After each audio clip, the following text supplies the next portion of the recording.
So, Rome, Keron really gave a very long intro into everything you've done and all that, but you want to kind of give us a bit more detail and tell us, a bit about how you got into everything that you're doing. Where did you get your start? Well, as you would have mentioned, I would have started in oil and gas. So I was an engineer. Well, I'll always be an engineer. So my background is mechanical engineering. So I got a degree and then a master's in engineering. And then, so I worked Petrotrin for like 10 years. And then Petrotrin closed down and I had to make a decision. But while I was working there, I always had that gut feeling that my passion was more in entertainment. So, which was something very weird to some people. While I was working there, is every lunchtime around the carnival period, like from all October straight into carnival, I would be on my computer at the desk looking at YouTube at every single soca release ever to come out. Really? Every year. What were you doing when you were looking at that? What exactly were you doing? I was just so interested in the music that I always wanted to listen to every single song that came out because I was so into the entertainment space. So I guess that gave me my ear when it came to opening a radio station, because a lot of the time you would find that program directors or music supervisors, they may not have the time, or sometimes they're not just up for going through all of the music that is submitted to these radio stations on a daily basis. And radio stations get hundreds of emails and messages and new releases. And I think as though it is difficult for the newer artists to break through into the market if someone doesn't go through and listen to every single song. Right. So even though I didn't have a station back then, I used to operate like my own soca program director, and I would listen to every single song just to hear what was out there. Every morning when I woke up, I always had entertainment on my mind, even though I was an engineer. So I used to tell the people in work, my day actually starts at 4 p.m. While everyone thinks your day starts at 7 a.m. and it ends at 4, my life started at 4 p.m. because to me, the engineering aspect of things was really just work. Right. But my life was after work. So when I got home after engineering, I would go again and do research. I started to teach myself to play the keyboard, which didn't work out. I had to put that aside. Not for you. It wasn't for me. I started to do little courses on my own. So I did a radio broadcasting course while I was an engineer. I was like, okay, let me do that on the weekend. And then I was like, okay, I always try to learn something. So then I went to LA and I learned a TV broadcasting course to be a television host. So I started doing that. And then I was like, okay, there's a master class with Dominic Prasad and Lisa Wickham. I did that in terms of television presenting. But it all stems back to my interest in entertainment, which would have come all the way back from since primary school. Right. So I would sing calypsos. It's from standard 2. My sister would write these songs and I would go out there and sing it and perform it. And then by the time I hit Form 3, I was singing soca in St. Mary's College, and my dad was like, hey, here we're going on. You see this entertainment thing? Yeah. You need to take a ease up and focus on CXC and study your books. So I had to give it a rest. When I went into university now, there was something called Synergy TV. They had this party flavor. It was like back in our time, it was party time. They brought it back as party flavor. Right. And they were looking for television hosts. So I was like, okay, let me apply. Yeah. Got through, got a job, and that was my first TV hosting gig. Right. And then I started to build from there. So I started hosting that. Then Synergy had hands and I host a top 10 countdown called The Scene. So we started hosting that while I was in university. But then it became too much for me. But engineering is not something like the other degrees. Engineering and medicine and probably law are the 3 degrees where you can't really do much in your spare time. Yeah. Because engineering was 8 to 4 or 8 to 5. It's Monday to Friday. It was time consuming. Yeah. A lot of the other courses, you had like free periods and breaks and you could have done that, but not really engineering. So I had to give it a rest again and I focused on engineering. And when I'm done with that, did my engineering in Petrotrin, and I was like, you know what, I need to take this leap of faith. So fast forward to when Petrotrin closed, I had to make a decision. Do I go back into oil and gas and still become an engineer and keep climbing the corporate ladder? Because I was doing really well as an engineer. Right. I was promoted to superintendent, which is like head of the department. Then I was promoted to senior superintendent, and I was the youngest ever superintendent and senior superintendent. Wow. So people were like, wow, this boy is going to climb this ladder. He's going to reach high. And then I decided, all right, I hear, jump off this plane. And All the way to the next island. yeah, just go to do something completely different where I have to basically start from scratch. Yeah.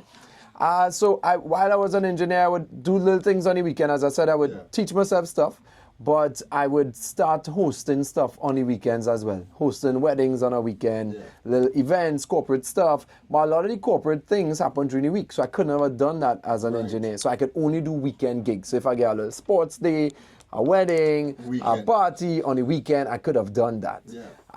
So then when I took this leap of faith, now I had all this time on my hands. At the point in time, there was a new radio station that launched called Lime 101.7. KI was launching the station. And he reached out to me. He's like, hey, I hear you singing these things. How about being on radio? And I was like, I did this broadcasting course, but I never really thought of radio. He's like, come do it. So I did it. Did that.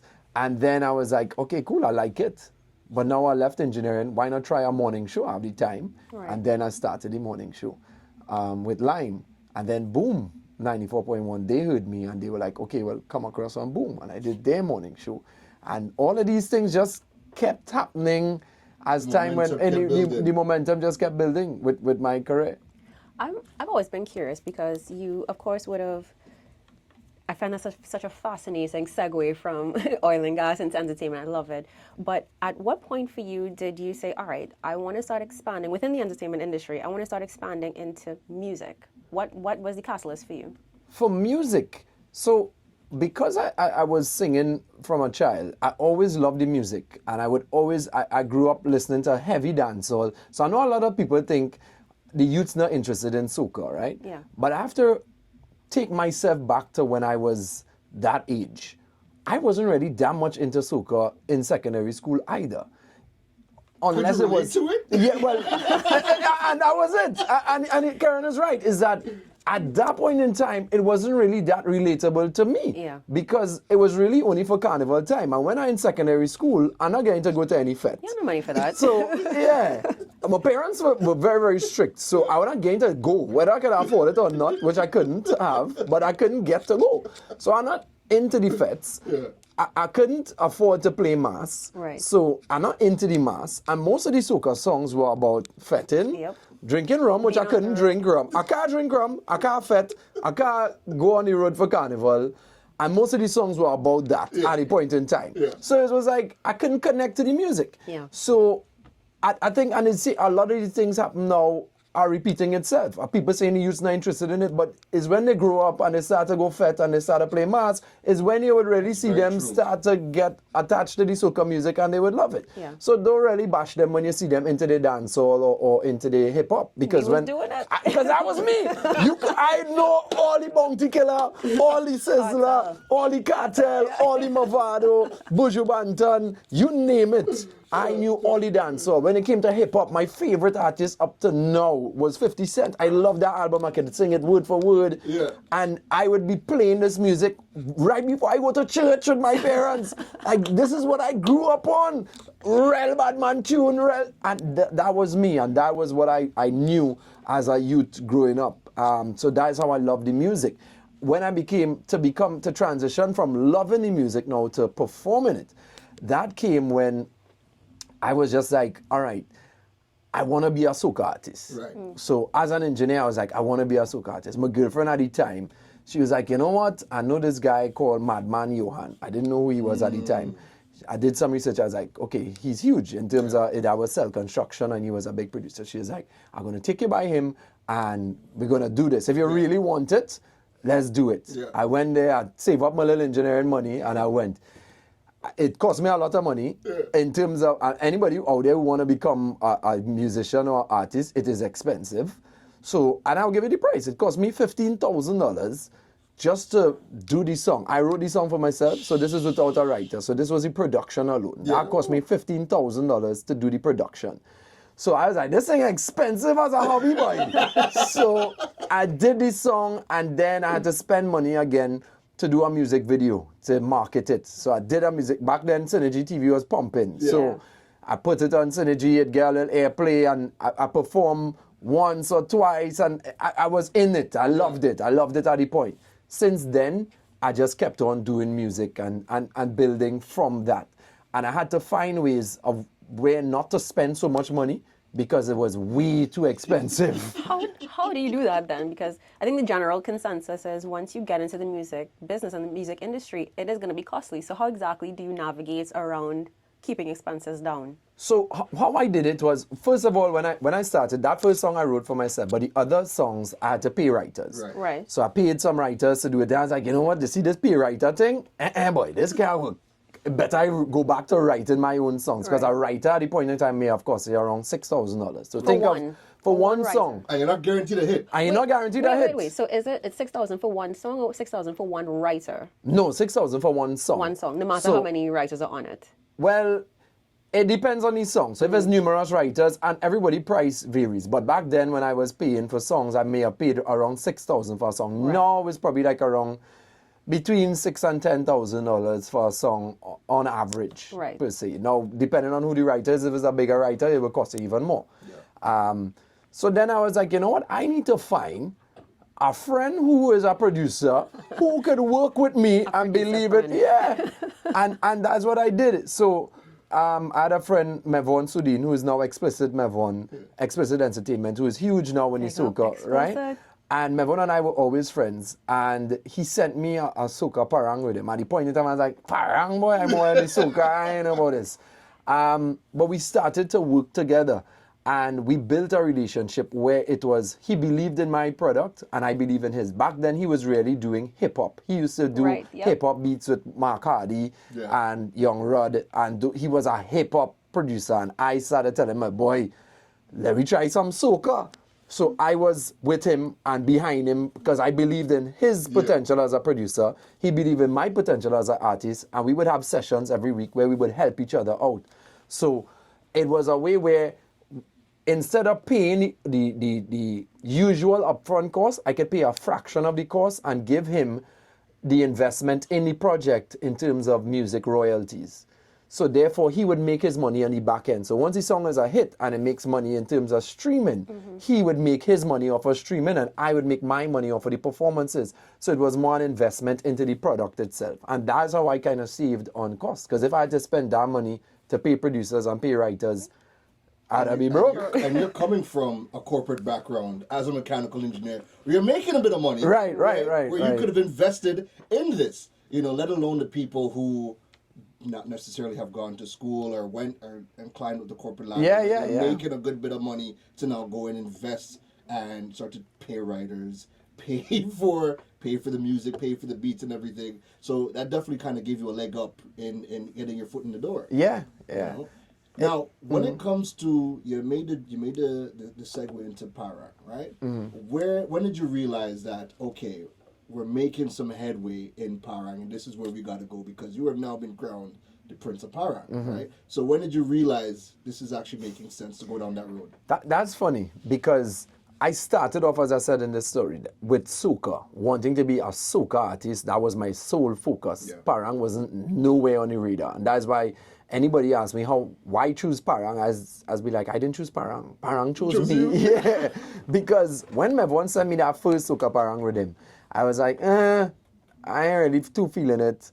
Maybe next year, if you have something, send me again. He sent me the second one the following year, and I like it. Yeah. And I was like, you know what? This was my second year in the soca industry. I was like, you know what? Why not just do a Parang? And I did it. I wrote a song called Liquor. And the girlfriend I had at the time, which is a funny story, she hated that song because the song, again, was a double entendre song. And it spoke about, it was liquor. So it was, she want my liquor, but yeah. And when I performed it, my tongue would be outside all the time. So I was very animated with the performance and suggestive, and I was selling it. Yeah. So I was there, my tongue also, she want my liquor. And she hated that. She was like, why your tongue had to be outside? But when I was performing it at the point, I was probably like early 20s at the time. Yeah. there were a lot of girls coming to the front every time that song come out, and they want to see the antics, and they want my liquor, so they had my tongue outside. So people were lapping it up. No pun intended. But people were lapping it up, and I was getting rave reviews because of the performances, and I was getting noticed as an artist who nobody knew because of the performance. Again, she found it was inappropriate. She didn't like it, and that was the beginning of the end for us because of that. Right. And from that now, I was like, okay, there was another producer called Optimus, who's now Young Brother's manager, and does a lot of his music for him, Optimus Pro. He reached out, he was like, hey, I like that liquor song. I have this parang rhythm. You want to come on and jump on it? Yeah. I was like, all right, let me try it again. I went and recorded a song called Lovable, which people know up to this day. Yeah. I recorded that song in my Petrotrin coverall on a lunchtime down south by Optimus Pro. That song became my first parang hit. Right. That song took the airways by storm. Radio started to play it all the time before. None of my soca songs, at that time, I probably had around 4 or 5 soca songs. None of them were being played on the radio. Wow. Wasn't getting any recognition in I'm soca. glad you're saying this because we're going to be diving into that. Yeah, I wasn't getting any airplay, no recognition. I had people tell me, boy, why you don't go back and be an engineer? Where does Red Man Philly come from? He's not Cass. I heard it all. Yeah, I an imitation Cass. I hear all kind of thing when I tried to start and sing soca. However, the parang started to take off. Yeah. So after that song now, then right after that, the following year, I wrote Annie with same Explicit Mevon. I did that, and that was it. That's when it took off. So after Annie hit, people were like, who's this man? What's this song about? They loved it. And I now was known as a soca parang artist.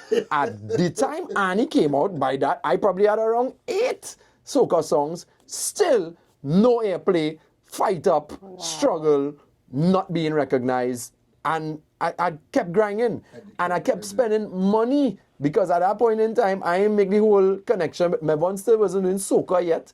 It was Really? he was still doing hip hop and now parang. Right. He didn't start to do soca, so I still had to be spending money behind the soca production thing and writers and all of that. Luckily, I partnered. I had help from Devon Matthews, rest his soul. Yeah. Devon Matthews had his own studio in Santa Rosa Heights, and he had Anson Pro, who is Nyla's manager and Nyla's producer, and Anson and I started off doing soca together.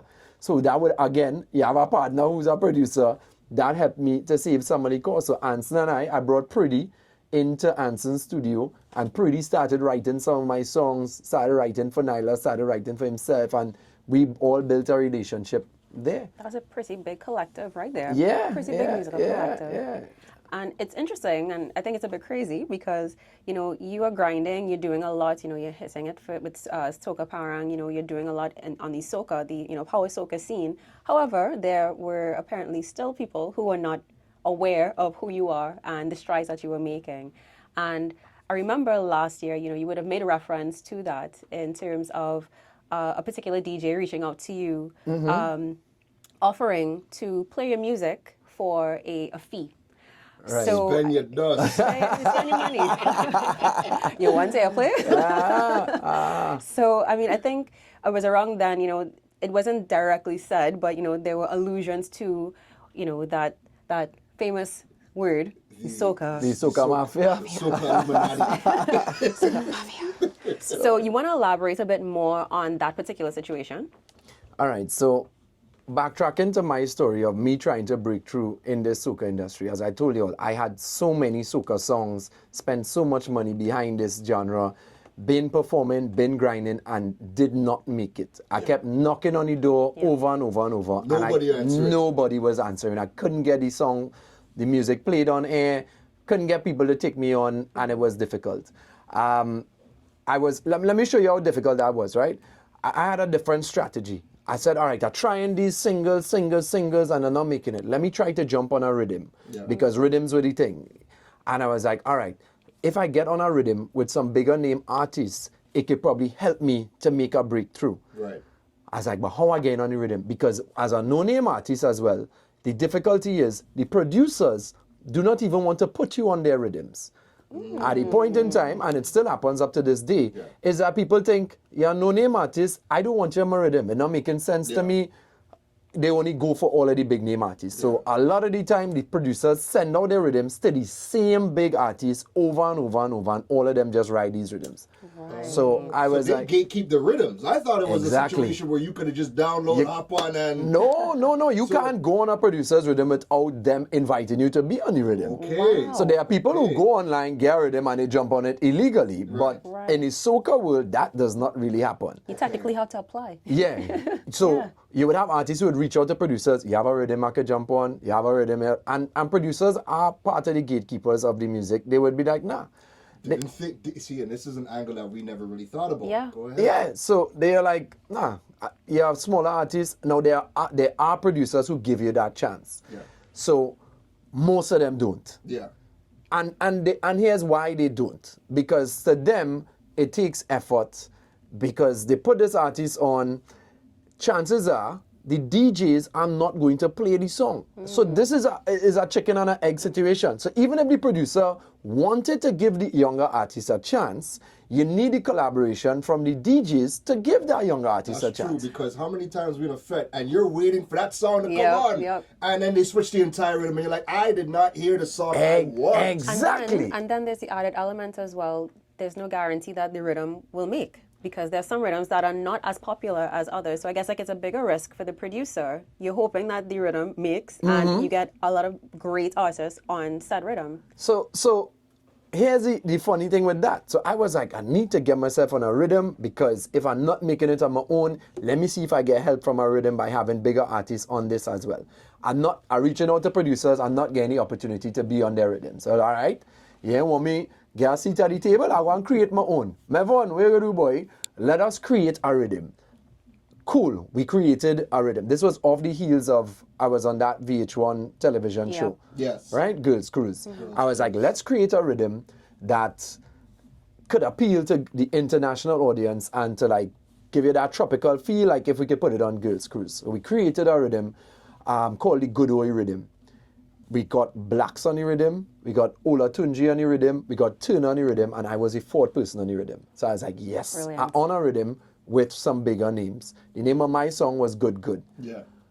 That rhythm drop, it was a big rhythm, and when I listened to the radio, the Blacks will play, the Ola Tunji will play, the Turner will play, but the Rome will You not are play. not serious. On my own On rhythm. your rhythm. You know what's crazy is that you're saying that the Turner would play, and Turner's another artist who has voiced there is a group of people Right. that are blocking. Yes, Right. Because he's gatekeeping. been very vocal about Yes. that over the years, Right. about his music not being played. Yeah. So those three artists' songs would play on our rhythm and my song would not. However, I didn't stop at that. I was like, okay, I clearly I get in fight here. Because it's not that the song is not good. The song is a good song. It's that my name is not popular enough Right. for them to play it. Yeah. Cool, I get it. I had to pay my dues, as well. They said, in this thing years, but clearly I ain't paying enough dues yet. Cool, I'm not gonna let it keep me down. I'm gonna do a music video for this song because I feel as though this song is good enough to get visuals. I did a music video for this song. I used to do a party called Blocko, right? In Blocko, I bounced up a partner of mine who lives in LA, who's a movie producer. I saw him, his name is Gian Franco. I said, Gian, what are you doing, boy? He's like, yeah, I'm here for the Christmas. I said, you want to shoot a music video? He's like, I know. On vacation, I come and check moms. I was like, Gian, think Lamborghini, think helicopter, think yacht. He's like, what? I was like, trust me, I'm making this thing happen. He's like, all right, I'm in. We did this. I phoned a friend. Again, I'm just using my network and my resources. I phoned a friend who had a Lamborghini. We got a Lamborghini. I phoned a partner who was flying in the Coast Guard, for Air Guard, sorry. I was like, yo, I need the helicopter. He was like, cool, we're going to see if we could get it for you. We couldn't have gotten the helicopter at the point in time because a lot of the units were down. Yeah. I was like, cool, I ain't letting that stop me. I need an aircraft in this thing. Call a partner who does a hustle with planes, with small planes. Yeah. He's like, yo, you can book the plane for X amount of money. I think it was like $5,000 to book it to go to Tobago. We booked the plane. I was like, cool, I need a boat. I have a friend who now start up a yachting business. Give them plugs into the thing. We have a yacht. While we on the yacht, we saw a man with a jet ski. He was like, yo, you want to be in a music video? So this music video had a Lamborghini, a plane, a jet ski, and a yacht in it. Are y'all accepting any new applicants into this network of friends? Because So my boy from LA is like, Rome, I have never seen this. He's like, I am from LA. He's like, the production value of this music video is unheard of. And you got most of these things for free. Yeah. And I would just walk into places. I went to the San Fernando Yacht Club, asked them, can I use your car park? I just want to get the background. Ding, ding, ding, write a letter. You get it. And just go in with it, going with that positivity, that mindset that we making this thing happen. Manifested. We shot that entire video, and that video, with no airplay, well, minimal airplay on radio, amassed 1 million views on it. And I was like, okay, this is my first of many to come, because the people didn't believe in it. Mm-hmm. I clearly get fight by the DJs on the radio, but I didn't let that stop me. That was my first soca hit. It's called Good Good, and it hit 1 million views. A lot of the soca songs since then have not, in terms of artists who we think big, ain't hit 1 million views on their videos. Mm-hmm. But I, who was a no-name artist, hit that, because this is what I keep telling people. As much as people say there's a soca mafia, and yes, there are cliques and there are people who are going to fight you, I'm not doubting that, is that you had a breakthrough that, look, I did it. I was not a big artist at the time, so I ain't even going to fool people with that. And that's where I want to shift, because a year ago, Rome has the post. When we're talking about the soca mafia, you had the screenshots of showcasing what was going on. A year later, Rome has the conversation. This has been a big talk after Carnival. There is no soca mafia. A completely different viewpoint. Yeah. With you being resourceful, right? What else did you see this year in terms of you building your name, you going through your store? What else did you see that you could have used, leveraged, digital tools, channels? What else did you see that you were able to leverage to continue to build your name so that you can break through and you realize you're at the point now where you're like, no, there is nobody holding me back. I just think it's probably a lack of information or knowledge that some of these people don't know, but there is no soca mafia. So what led to your stance today where you're like, nah, there's no soca mafia? So let me address a couple of things. In the past, from me, after I did that post, the great thing is that it sparked nationwide conversation and discussion. So a lot of people came to me with their points of view. A lot of artists who've been in this industry way before the me. Conversation was good. Right. Yeah. Trinidad Killer, we went on a live and all that. But what stood out to me is a lot of older artists came to me who's like, Rome, you're talking this now, but you're new to this business. I was like, you think I knew, but I hear a long time. You only know here about me, but I hear in this thing must be over 15 years. But granted, let me hear your conversation. And they gave me examples of where they were fought from our quote-unquote soca mafia in the past. And the difference between then and now, which I realized, was back then, there were not many radio stations. Right. So you probably had 2 or 3 urban stations that would have played soca music. And they did have people who were owners of radio stations or program directors who would blacklist artists and say, we're not playing that. You had situations where you have big artists who would say, I'm not performing on this stage if this next artist is present. Right. So because they are the big artists that everybody want to book, and the promoter want to book them, and he say or she say, I ain't performing, if so performing, they had to drop them from the cast. So you had back then people who would fight you and a quote-unquote mafia. Back then, you also did not have social media. Right. So you didn't have all of these other avenues within which to push yourself. So your major avenue of which getting out your music out there was radio. So if the radio stations, which are probably only 3 at the time that were playing soca, decided to fight you, you're dead. And there was already only so much airtime to even go around with 3 radio stations. Exactly, because soca wasn't something that used to play whole year either. Right. So it was only played during the carnival period. So if them radio stations or those DJs decide to fight you, you goose cook. Yeah. However, I had to remind some of them, what we see now is that artists are putting out music and expecting the radio stations to run with it just by you sending out an email blast. Right. And that's not how any other market works. your music is a product, but your product has to come with marketing as well. And even back then, I had to remind them, there's an artist called Crazy, which everybody know Uncle Crazy. I will never forget this. I saw a newspaper clipping of Crazy riding bareback on a horse in Port of Spain. Right on brand. Right? Right on brand. Crazy. His hair while is out and he on a horse coming through Port of Spain. And I was like, what is this? And when I asked Crazy what he was doing, Crazy said, boy, I was releasing a new album and I had to do marketing for it. Back then it had no social media. Back then it didn't have none of these things. So him coming on a horse in town created a big stir to the point where he landed on the newspaper. That was a bit of guerrilla marketing. It was guerrilla marketing. So now when I see artists push out their music and send out an email blast and then you come on social media and you're complaining who fighting you and who this and nobody and playing your songs, I'm like, bro, did you do any marketing behind your music? Right. What marketing have you done? Okay, you post on your social media and that's it? No, it can't be that. Then you posted once. And then you posted once and then you expect it to play. No. And then people say, well, I ain't have money for a music video. Yo, you know why I admire with this too? Bunji Garlin. Before Bunji Garlin bring out any big budget music videos for a lot of his songs, Bunji Garlin sat, and I watched this man on social media. He sat in his car, put on his phone and his camera, and he was singing his own song to himself. Lyrical, I saw do it. In a hotel room, he put his phone there and he dancing up to his song. Skinny Fabulous, I saw him in his kitchen. He put his phone there and he sing. No money, but they're creating small snippets, and these are big artists, small snippets of content to market their music. And this is where we fall short sometimes. Something I noticed as well over the years is that I understand it to a small extent, but at the same time, I'm like, you're kind of giving away your attention, and that is artists trying to get featured on Julian's promos. Now, there's nothing wrong with that. I think, of course, he has a massive platform, and it's a great way to get a lot of, not just airplay, or video play, but you're kind of getting your content out to a wider region, locally, internationally, regionally, whatever the case may be.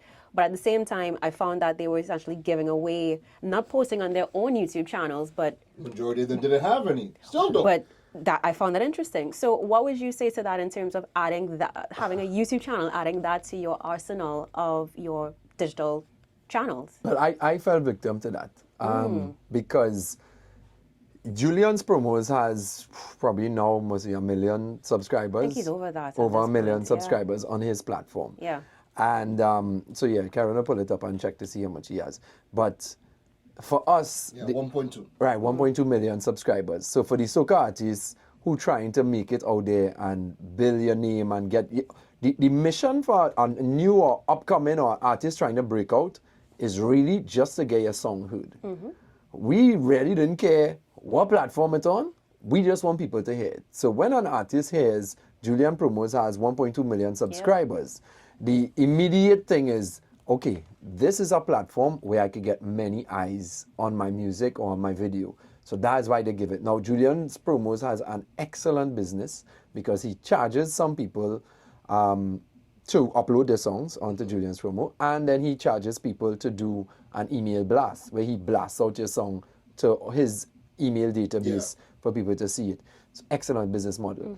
However, you're right, is that a lot of us in terms of artists have songs, because I'm guilty of that. I have songs that are on Julian's Promos, but I have not uploaded it onto my own YouTube page. So I'm missing that opportunity. However, we struggle with the concept of splitting views. So an artist wants to try to rack up as many views on one video as possible. Right. So if we decide, all right, we're posting it on Julian's Promo, and he has the biggest platform, if we post it on our platform as well, it's going to split the views. Right. So for me to have that accolade of saying, well, I hit 1 million views on my music video that I told you all with good, if I'd post that on Julian's Promos and on It's Room YouTube, it could have bust in half or even less. But to play devil's advocate a bit, if you hit 1 million views on Julian's Promos, isn't that an accolade for him and not necessarily you? Yeah, so exactly, I got nothing out of that. Yeah. My video hit 1 million views, and I even know how much money Julian's Promos make from that video, because I made $0 from that. Right. I just have a nice plaque home that says 1 million views that a fan created for me, not even that YouTube sent to me. Wow. Nope. You see, and you've confirmed a couple of things, right? Listen, I wish it was Keron's promo and I had that idea, because it's brilliant. It's brilliant, right? It is. You're making money up front and on the back. Yeah. Right? You're charging people to upload the video. You're charging for an email blast, and then you're making the money on the back end off of YouTube when the YouTube views are coming in, and you're making that in perpetuity. Yes. You're making money off of people who've uploaded their songs 15 years ago, and it's still Julian traffic. technically could rock back and chill. Considering that he's still making revenue off of past videos. So Rome, now that you are the co-founder of Lit, you have a radio station, you've been in the game for a number of years now on both sides, from the artist trying to break into the industry to now being the owner, where you could be a gatekeeper if you really wanted to, right? Because you have that platform, you have that station. When it comes to artists that are coming up and trying to make a name for themselves and break into the industry, think Trinidad, right? Trinidad didn't go the traditional route, but they are touring the world at this point. What are some of the lessons that soca artists can take from the Trinidad artists who are not going the traditional route of knocking down doors through radio, TV, and they're doing their own thing? What are some of the lessons that we can take from that and give to the soca artists? So first of all, in terms of why I think Trinidad has taken off so much, goes back to part of my life story that I told you all, is that I couldn't connect with the soca music when I was a youth. These Trinidad artists singing dancehall songs, and they're singing about things that are happening in their lives and around them that the youths could relate to. Right. So as much as some of them singing badness and some of them singing this, the youths and I had to be real. I like our badness. I love our badness when I was young. Yeah. I love that. And what the Trinidad artists doing, and I must commend them for this, because they just doing it to make it, because a lot of the Trinidad artists who you all hear singing badness, they tried singing positive music before. And they have positive tracks and it didn't really take off. A lot of them, they'll tell you by singing, or they tell them to clean up my lyrics and sing positive thing. And when I sing it, you don't human want nature, it. because technically when we're thinking of marketing, the negative marketing, the bad marketing, always sells faster than the positive. So human nature. Yeah, so they singing the badness, the youths love the badness, it take off, right? So what soca artists could take from that is, if you want to tap into the youth market, it's not about singing badness, but the key is to sing stuff that is relatable to them. Aside, because if you analyze the youths, based on what I said earlier, if the youths are too young or don't have the money to go to fests, they don't have the money to go to play mass, because carnival is expensive if you're buying a costume, let's not dance around that, right? And if they can't, and a lot of the songs are about carnival, about wine, about fet and rum, which a lot of them too young to drink the rum in secondary school, they can't relate to your songs. Yeah. So if you start singing things that are more relatable to them, then they would be able to latch on to it, and then you would blow up, your songs would blow up even bigger. I saw that with last year when I sang Post Him. Yeah, that song was relatable to the youth. It was relatable to everyone on social media. And again, if I was to say there was a soca mafia, I would have tell all you, I get fight. Because Post Him was an okay song in the Trinidad market. And Post Him was a huge hit in Guyana. My phone ringing off the hook for that song in Guyana, while Trinidad was like, okay, Post Him, it's all right. Yeah. I ain't get no set of bookings for Post Him in Trinidad's Carnival, 1 or 2 for Post Him. What you trying to promote, Rome? Post Him? What you trying to promote? Right? But another market took it and run with it. Yeah. So, and this is again, with the Trinidad artists, they don't get much bookings here in Trinidad and Tobago. How many fests have you seen your Trinidad artists on? How many concerts are Trinidad artists on? You think that's stopping them? I was on a plane and I with 2 Trinidad artists and them fellas in first class and I ain't back. So they're getting booked outside. So another thing that we soca artists and soca artists on the whole could learn from is that don't only focus on the Trinidad market. Everybody want to bust in Trinidad and for Trinidad's carnival. There are other markets that would latch onto your music and love it. Right now, I checked Soca Source, which gives a nice countdown based on country. Yeah. Destra Garcia's Lucy is on the top 10 songs in Jamaica. Lucy. How old is Lucy? Years now. Yeah. Exactly. Yeah. We as soca artists, you release a song this Trinidad Carnival, it a catch. All right, cool. Right. You drop that next song, and A year later, your song from last year, people say, well, that's not relevant again, they want a new song. We are the only genre in the world that does that. Yeah. Kevin Little said that. He's like, soca music is the only genre in the world that does that. He has been singing Turn Me On from since Decades at this point. I was in secondary Decades. school. That man still singing Turn Me On and still making money off of it. Destra still getting booked for Lucy. And we keep dumping our music one season to go on to our next one. You know, and to your point, Irfanov he just dropped his new song, and he let everybody know, yo, we're in the top 10 in Norway. Right. We're getting the airplay everywhere, and on top of that, I think Irfan is a good example of somebody who is dropping music year round Right. and keeping it fresh, not being limited to that carnival schedule. And I think that was something that you spoke about as well. If everybody is joining the rat race of dumping music at the exact same time every single year, and your only focus is on getting radio play, where you're an up-and-coming artist, and chances are you're not going to get that push during that rat race, and you're not willing to do anything outside of that, What do you expect? What do you expect to happen? So it's not that simple. That's one point that I made for us to drop the music throughout the year, but we also need the other side of it where the DJs would also say, well, okay, if because this is something that the industry always argues about. Again, another chicken and egg situation. Yeah. The artists complain that the DJs don't play the new soca music throughout the year. And the DJs say they don't play new soca because the artists not releasing new soca. So there needs to be a coming together where the artists agree we're going to release music year round, but the DJs also agree, well, we're going to be playing the music year round as well. And once we get that coming together, then we could have an industry. But you also made the point as well, and Ricardo, I'll let you jump in. You also made the point as well, is that you guys have to learn how to market your product. Because don't just leave it with the carnival season. If you learn how to get your content out there, you have TikTok. You have people I was about to jump into you that. have people like Father Phyllis out of Barbados, who nobody knew from nowhere until he went viral with "Your boxy look brown," right? That was on TikTok. TikTok has brought out more artists over the last 4 years getting discovered, and again, not traditional. We have a Spotify, you have a YouTube, you have any of the social media channels to start getting that discovery. But again, if you're not doing these things and your sole focus is radio, we're going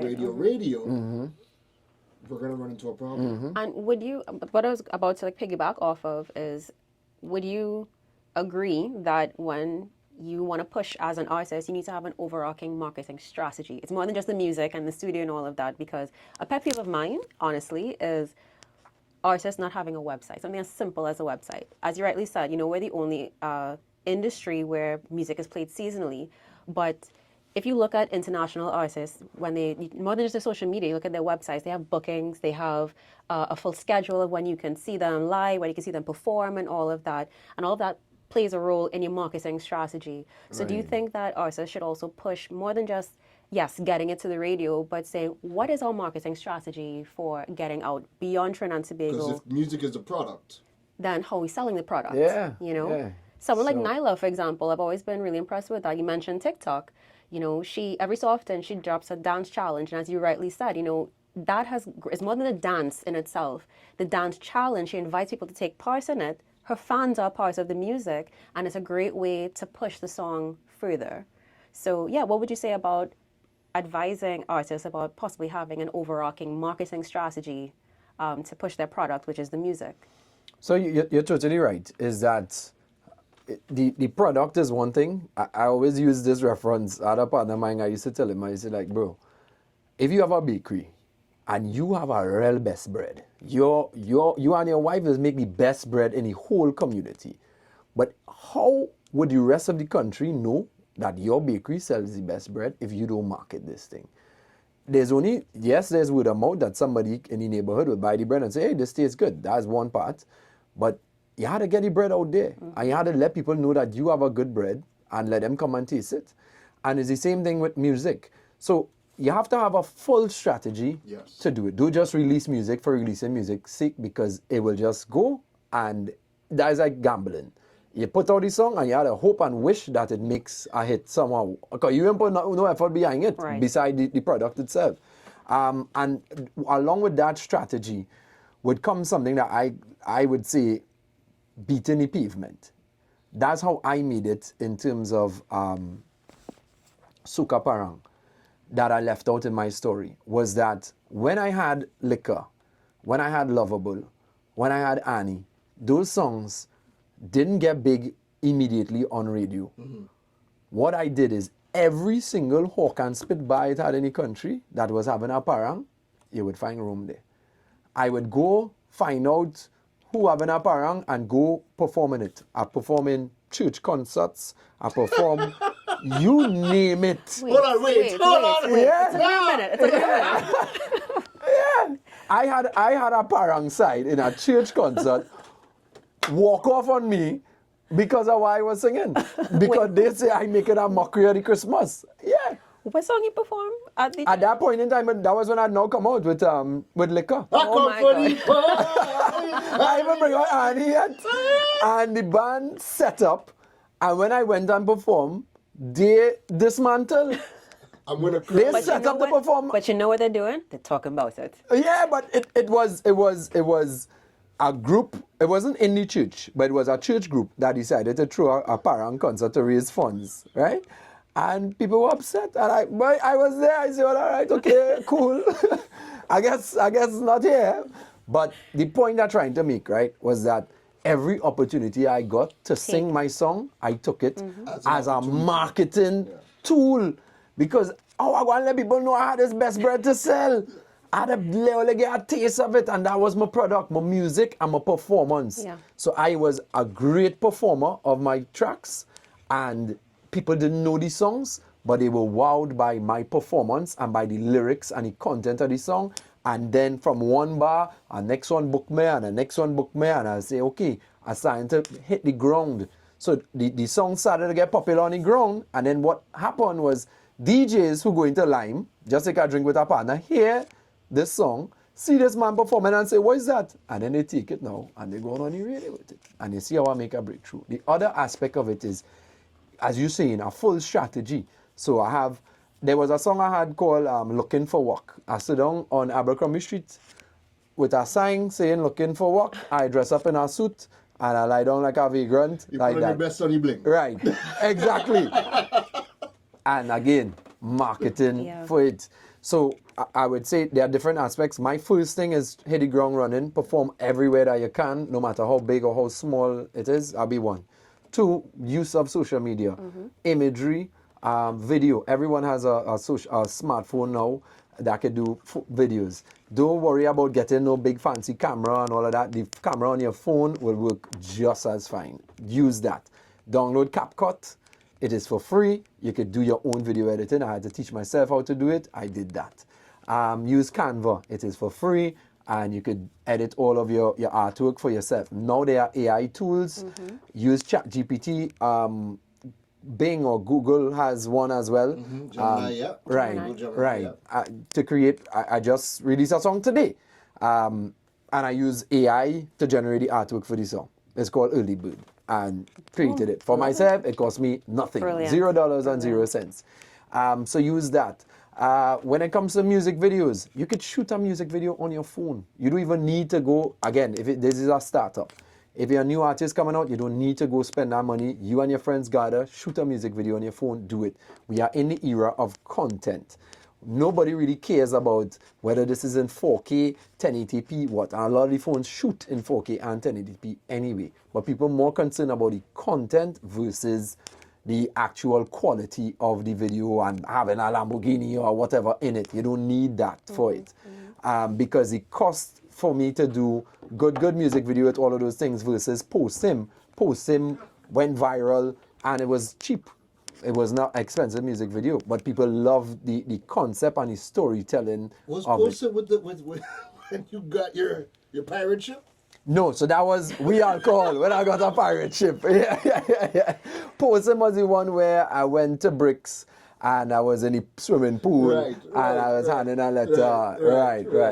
Yeah, and that didn't cost me much. The biggest cost in that was to pay the videographer itself. Everything else I had to talk to Bricks. See, and that's the other thing you could do that artists don't think of is brand partnerships. Right. Is that I use Bricks as an example. Bricks saw an opportunity. I went to them. I was like, look, last big music video I did hit 1 million views. This could be 1 million eyes on your hotel. Right. Let me use your hotel space. It's not going to cost you anything. And it's saving me money to have to rent a room and rent a pool and rent a restaurant rooftop. Let me feature your brand in this thing, give you the credit for it, and let's have a partnership. So Brand awareness. Brand awareness. Yeah. And we've had a barter right there and then. So visuals are important if you want to market. Both, as I said, stills. Do a photo shoot with your phone as well. Make sure that you have pictures to go with somebody going to book you.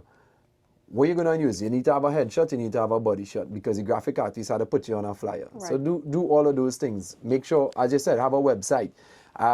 I taught myself how to build my own website during COVID. I had nothing to do. We were home. Might as well. I might as well. And how I did that was Google and YouTube.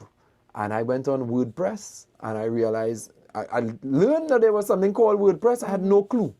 I wasn't a big tech savvy person. I learned WordPress. I learned how to build my own website. I got a template and I just plug in my things and it looking fancy. I learned that on my own. I mean, yeah, I ain't updating it as I should, as you said, in terms of giving tour dates, but still, because you've said in this almost hour that we've been talking with you, there's a lot of things that you've said that I don't think a lot of artists are willing to do. Right? That's it. And you have these conversations about, are you willing to beat the pavement? Are you willing to dress up like a vagrant? Are you willing to go and learn how to use the fact that you're even mentioning CapCut? You're talking about Canva. You generated your artwork with an AI tool, and we have access to these things. You are taking the time to learn how to put these things until you can start to spend money. I'm not going to go and sit down and build my website. I have the money and I have the resources to go and build it. But you were willing to go and do it for yourself. And why do you think people aren't willing to start with themselves and roll their sleeves up and get dirty? So I think we have and a radio DJ told me this. We have a sense, a lot of people have a sense of entitlement. And I would tell artists out there, nobody owes you anything.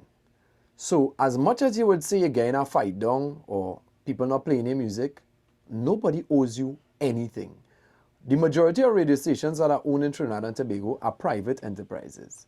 So if there's a radio station owner who doesn't like you, that is up to him.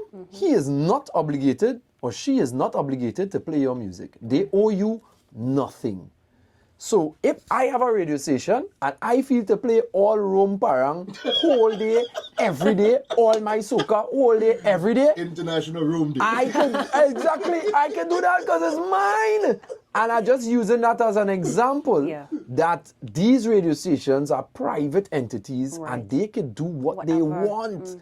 And they don't have to play your music and they don't owe you nothing. But the internet is not owned by one specific entity and is a platform within which you could put yourself out there and you just need to put out the work.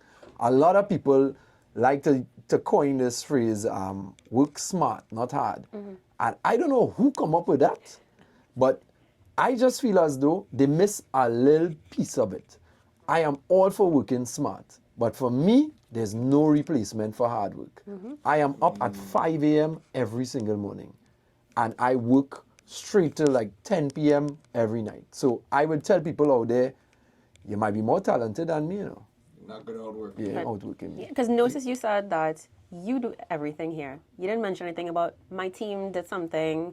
in Canva. My team did the video. My team did the website. This was all you. I did. Now I do have a team. I wouldn't come now to say I did all of this on my own. There are a lot of things that I did on my own when I didn't have the money to do that. Right. Now that I made it to a place where I could hire people and I have the resources, I learned that there are certain tasks that is better to designate to someone else. Even in learning how to do it and understanding some of these things, when you outsource it, You know what to look for. Exactly. But I really wanted to make that clear because a lot of people tend to go in the frame of mind of, well, I can only do X, Y, and Z when I have a team. I can only get this video out when I have a 4K camera or this professional this, da da da da. So I wanted to really drive home that point that yes, in the earlies, it has to be you. It's all you. Yeah. And that's not just with the music business. That's with anything else too. When I had one of my first businesses, Quick Size Pizza, when I started that started in my mother's house, and we would make the sauce from scratch. We would make the dough from scratch, and I would be there physically making the sauce and making the dough till the point where I could have hired cooks to do these things for me. So anyone who's starting off, use the resources, use what you have.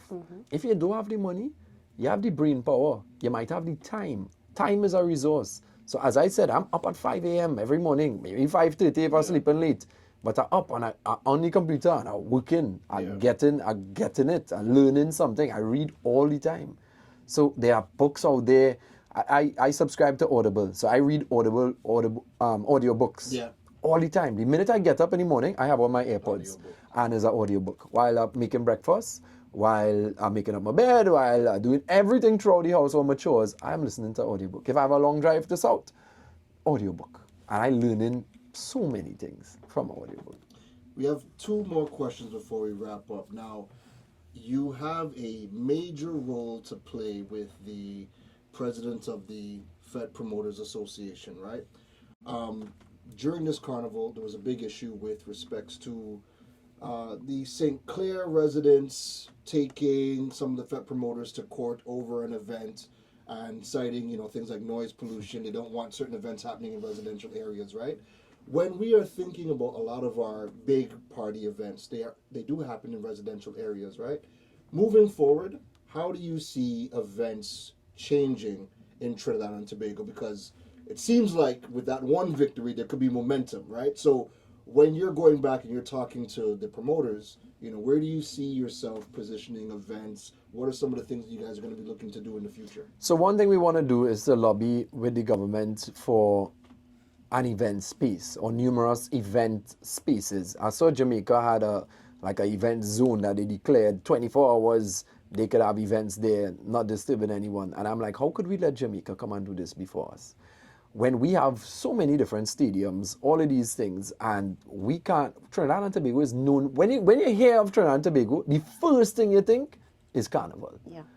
We are known as the Ibiza of the Caribbean. Yeah.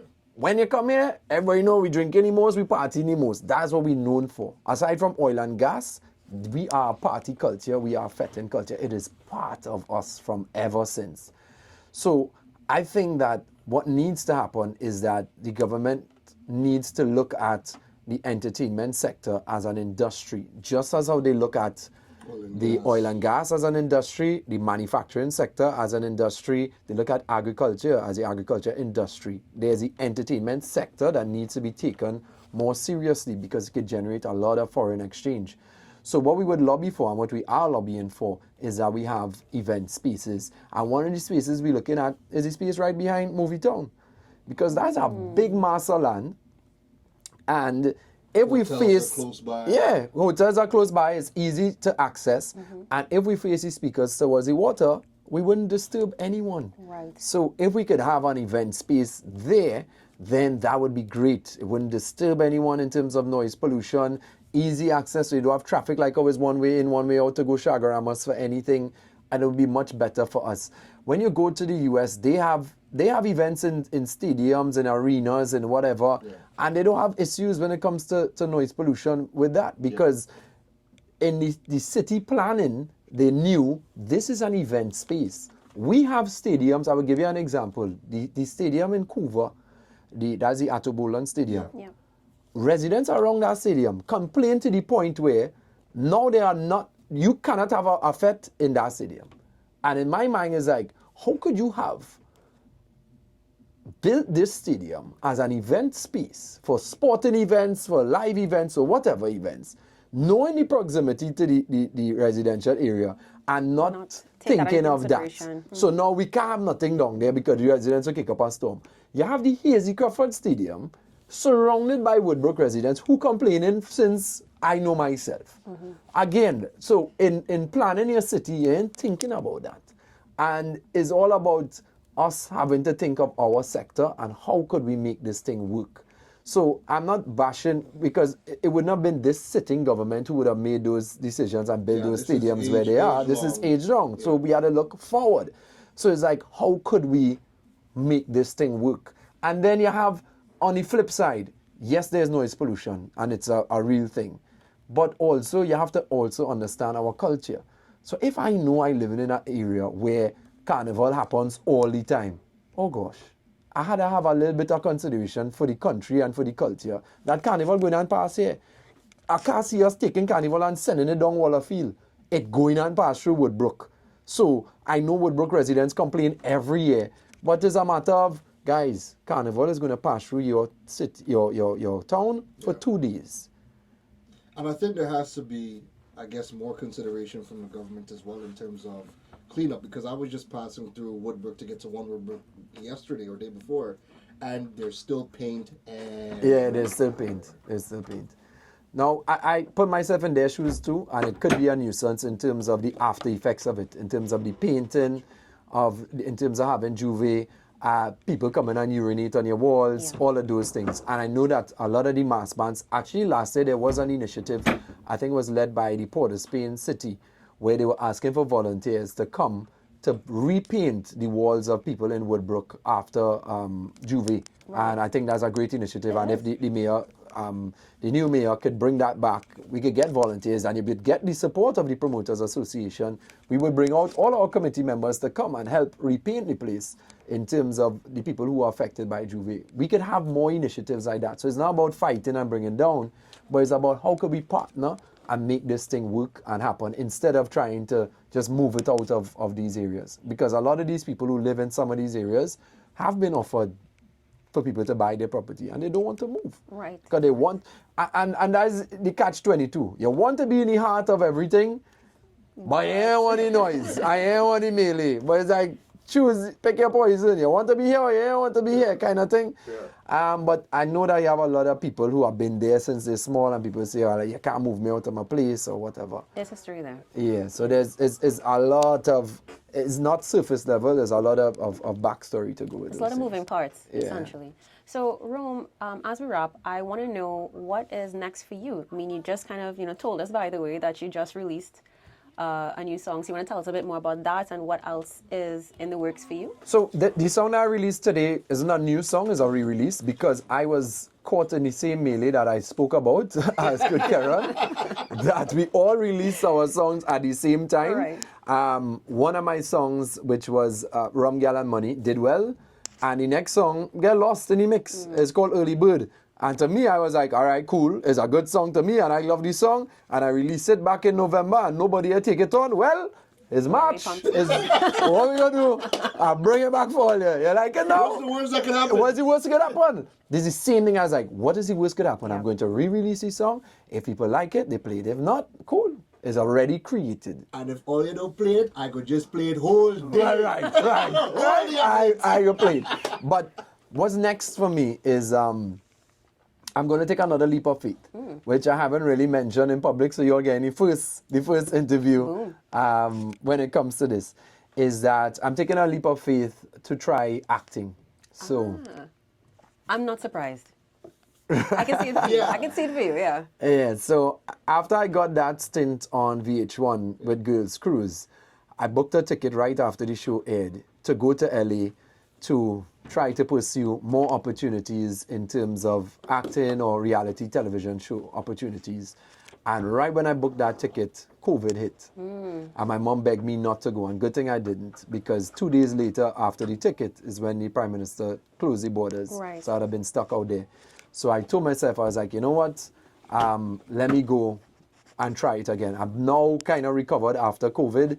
Everything is back to normal, and I'm going to do that. So I'm heading to LA next month in April, and I'm going for a couple months to do acting. So I'm going back to school again and starting from scratch because I do have that experience. So I have to, and there's something that people have to understand too, is that when you're coming into these fields, you have to put your ego aside. So as much as people know me as Rome and I'm popular here and I'm great with the parang and the soca and those sort of things, when it comes to acting, I have no experience.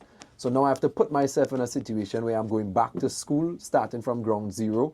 I'm going to do acting school, doing acting and television hosting classes as I go out there and come back to Trinidad and create some movies. Create some movies. I love it. I'm going to be tracking all your movements on social media. We love to see it. So I'm gonna vlog it so that people could see the entire story. And then as well, later in a couple of months, we're going to release Carnival Catwalk, which was a reality TV show that we shot here in TNT. And is my first major production. It was a huge reality TV show, and we're hoping to land it on Netflix. So we have meetings set up with them with that. So people can look out for that as well in the next couple of months. That is massive. Rome, I know you'll hit it. You'll hit it. You get everything. It was fantastic talking with you. I want to wrap here, but in the spirit of International Women's Day, I want to hear from you. What would you tell your fellow brethren? Things that they can do to further support us women and empower and uplift us. So one thing I would say in terms of International Women's Day, and it's something that goes out to the men. A lot of women, not only in Trinidad and Tobago, but around the world, face being a part of the boys' club, where men still run the world and still have a lot of the high positions out there. And a lot of women feel as though, and they're right, is that there's inequality in the workplace. And what I would say when it comes to that is that there's value in having a woman on your team.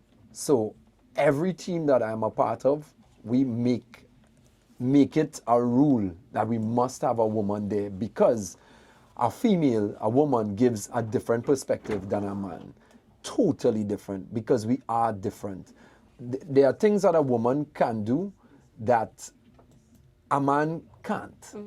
Or she may just do way better. I'll give you quick examples of that. Organization skills. I always found it working with women, they were way more organized than the men were.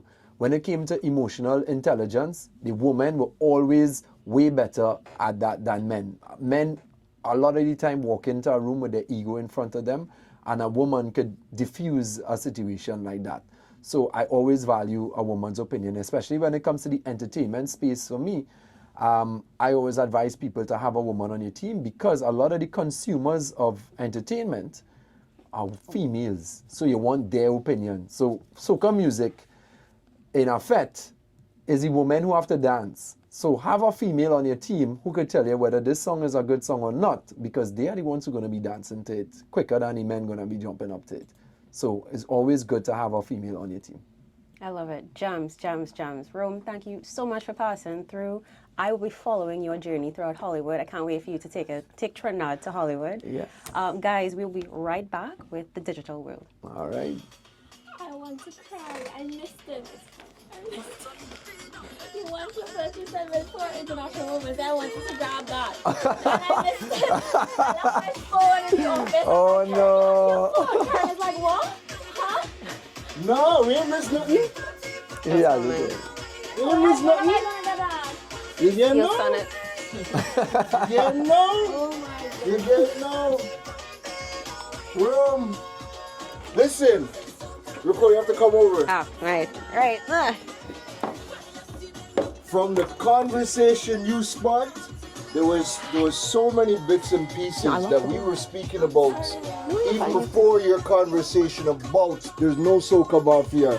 So when you came out and said it, it was just lending credence to a lot of things that we've been trying to teach people in terms of building their brand and not just relying on traditional media. Because again, if radio not playing your stuff, if TV not playing your stuff, what you gonna do? How to, you still how to get it out? Yeah. So, bro, thank you for coming on.